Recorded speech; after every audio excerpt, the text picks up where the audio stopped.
Greetings, greetings, my friends. You can tell by my voice, I have not been feeling very well. I have not been in, excuse me, let me drink some Gatorade. My throat gets dry. Hold on. Okay, here we go. Anyway, anyways, I have not been over here in my room, bike building at my other home in about over a month. I have not been feeling good. I've been having ocular migraines that affects one eye with these kind of like disturbance visuals, but I also have a bleeding eye vessel. So hard to determine if the visuals are from the blood that gets behind the retina or the retina of your eye. It can cause a little bit of like specks and strings and blood or whatever that's floating around the vitreous of your eye. I don't know if I said that right, but that could be what's causing that. But the headaches, I don't know. I'm going through some testing to see what's causing that. I don't have a history of migraines. I am chronic because I'm diabetic, and I do have chronic allergies. So, but usually those type of headaches are mainly around the temple of the head. I never had anything on the top of the skull to the back of the head.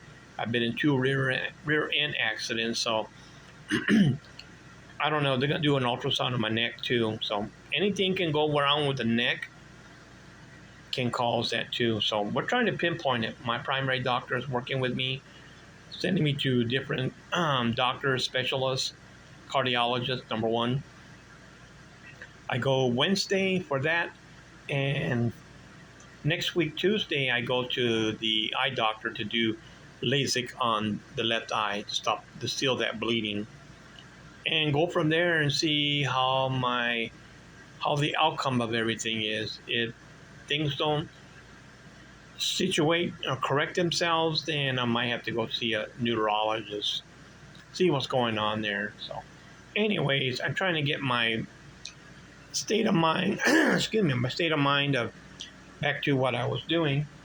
I don't know why my voice sounds distorted. Okay, let's see. Wow. Okay, anyways. And I do have an issue in this room, which is that air conditioner back there.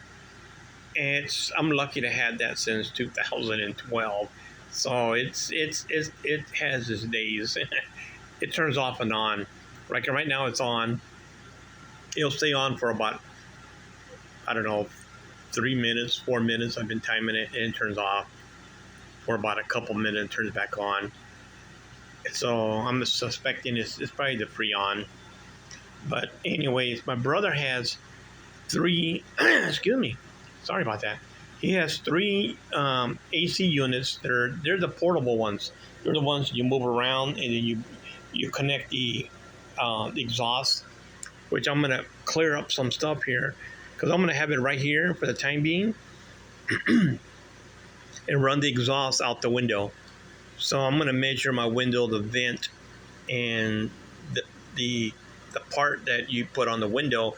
I might have to customize it with probably some duct tape or something, so that the exhaust goes out the window. Because I know the window, it's like here, you can get a better view of them. It's probably, when I open this part here, it goes that way. I'll probably have at least, it should be wide enough for that exhaust vent. Because the exhaust vent is gonna couple there. I'll put some duct tape and just keep it there so all the hot air goes out. But it's gonna go out this window. I know you can't see it that well. And the unit's gonna be right here. I'll move the bike. It's gonna be at an angle so it blows out cold air here. I'll run that exhaust up to this window here, so all the hot air goes out that window. And eventually in time, maybe not this summer, this season, but definitely during the winter time, my nephew's going to come over and we're going to pull that unit out, and I'll eventually put another unit in there. He says he can charge it, but I don't know. It's 12 years. It's more than 13 years old. I'm just going to get a new one. They don't cost that much. So that's what I'm going to do. My brother's got 3 units. He's going to give me the best one he has. So I'm over here doing a little bit of stuff. I'm kind of checking air pressures on the bikes. I haven't been over here in over a month.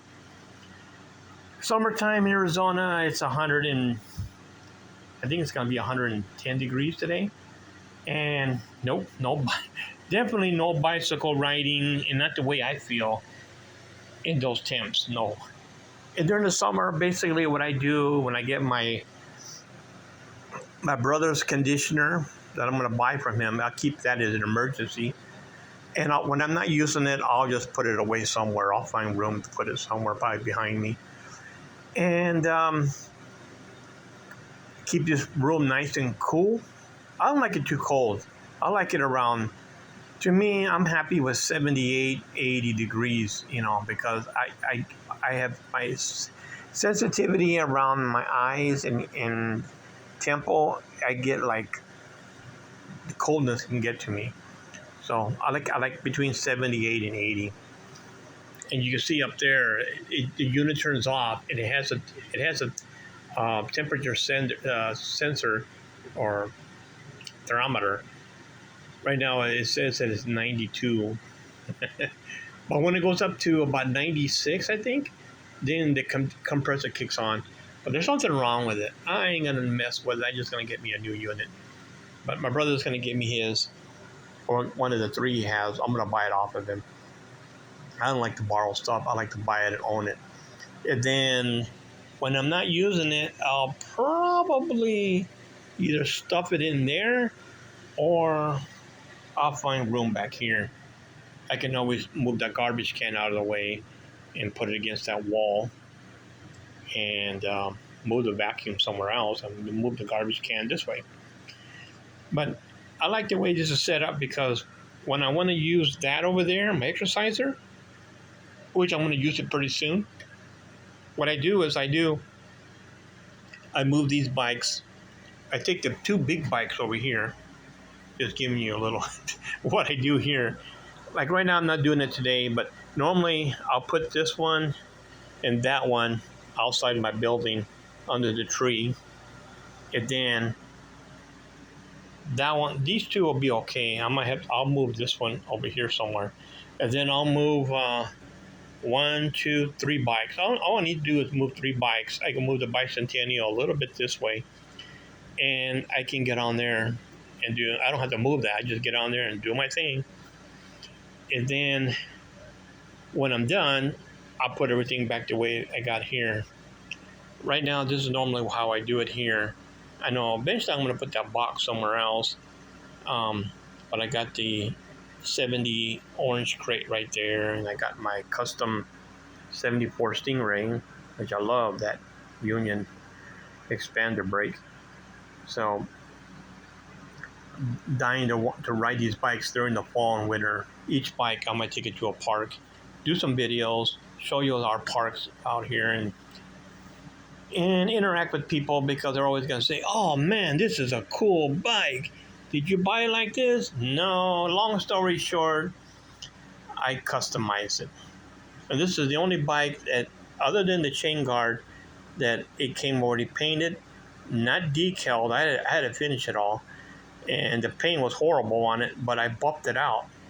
I just took some light compound and just buffed it out. Smoothed it out a little bit. It's a little bit more, not really that smooth, but I don't want to dig into the paint, but because it's just one of those paints that has integrated clear or something, or one of those all-in-one paints a guy did. But it's pretty cool because the color is not bad. It's a little darker than the opaque red would have been the color of this model in 74. For right now, I'm going to leave it the way it is. I'm not sure in time if it's going to end up being painted black. There's a possibility. That means I'll have to remove the paint on the chain guard and start over, but we'll see. I think my instincts tell me I'm just going to leave it the way it is, because everything else I got it color to the color of the bike, So I'm okay. If this would have been 20 years ago, I would have done the right color. I don't know if Pete Aronson had opaque red. He might have, but he could have made it um, custom made it or something, But I'm not sure if he had the original paint to do that. But he had basically your other colors, Of course, the cool orange.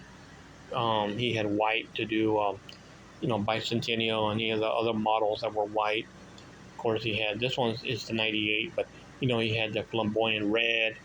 He had the lime. I know that's not the right color lime there, but it's not too bad in the sun. It looks really light. So I'm at the age where I don't care. The bike looks nice. I'm just gonna leave it the way it was bought, and just added my accessories to it because I'm an accessory guy. Always been, always will be. So, anyways, my voice got a little better. I don't know. It was a little out of tune there. And Gatorade helps. But today I'm just doing a little basic stuff.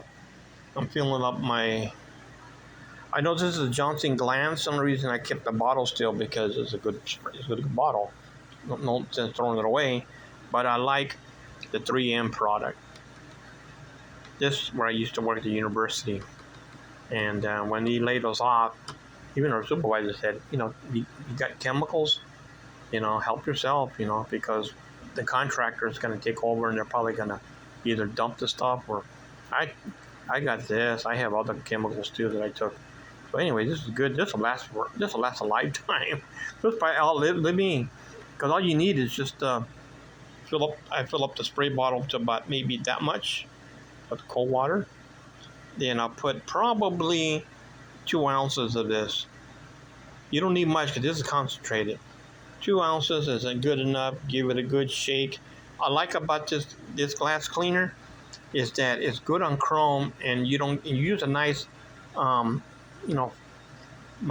cloth like I use, and you don't get no. I know they're probably dusty now. You don't get no streaks on the chrome like other window cleaners. They got too much detergent in it, and it leaves a haze.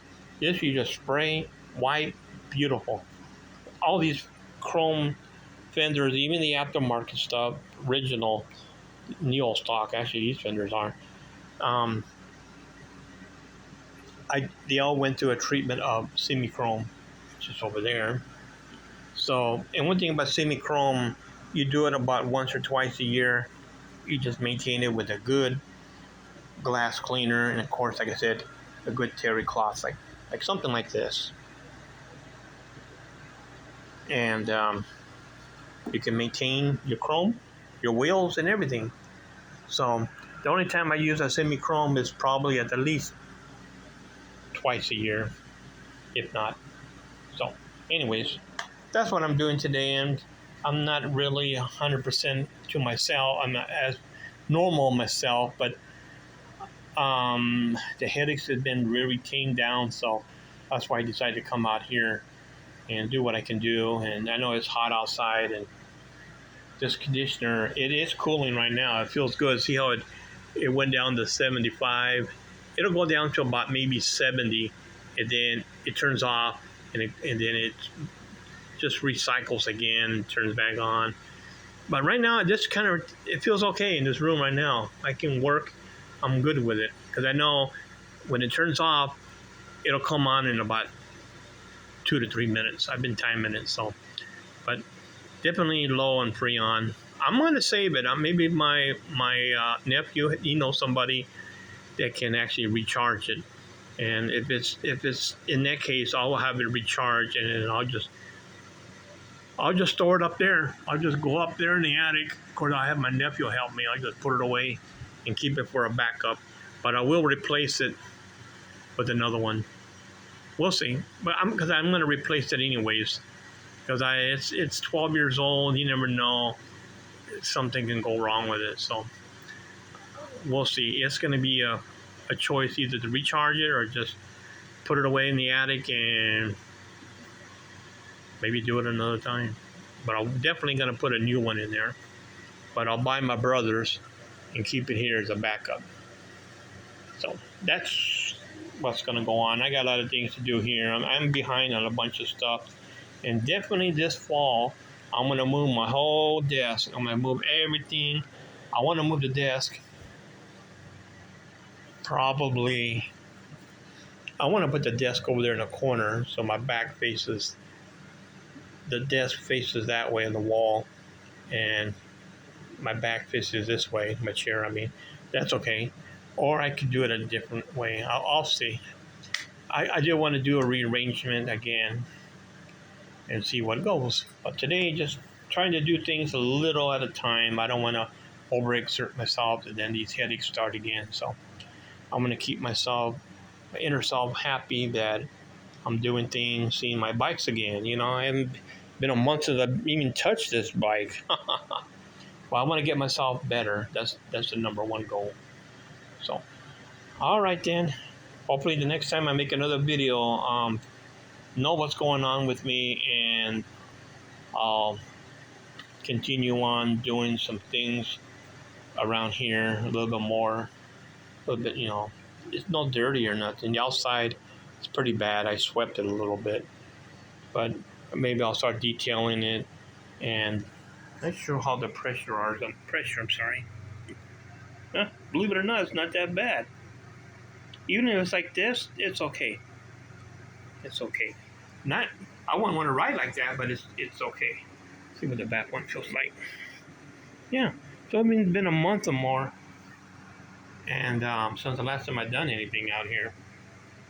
So we'll see. Maybe I'll check these two here before I can get back there. But I can feel them as where I'm standing. I move this bike, but if they're okay like that, they're okay. I won't have to worry about it till I feel better. Then definitely I do everything. I don't like to keep them too much pressure, like 35, 40, whatever the tires are. No, for the summer layoff, I'll keep them at 30, even lesser, even at 28 or something. Like this one here is probably, I bet you it's about 28, 30 maybe. So never want to put exactly what it tells you on there. So that's how you can develop cracks. I don't know. That's my way of thinking. So, all right.